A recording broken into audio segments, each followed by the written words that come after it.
To customize a color to CMYK values, click on the RightOn tab and double-click on the color you need to adjust. Adjust the CMYK values to match those of the color you want by dragging the sliders.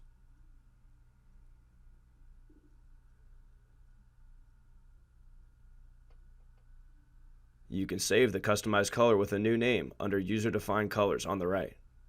Then, swap the old color for your new user-defined color.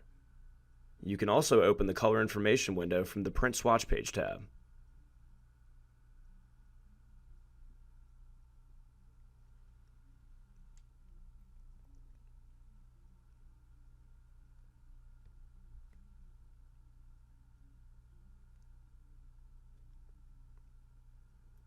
If you do not want to save this color for future use, simply copy it to the Change To box and press the Enter key. Repeat this for all other colors that need to be adjusted. Click Apply to save your changes, and they will be shown in the Job Preview tab.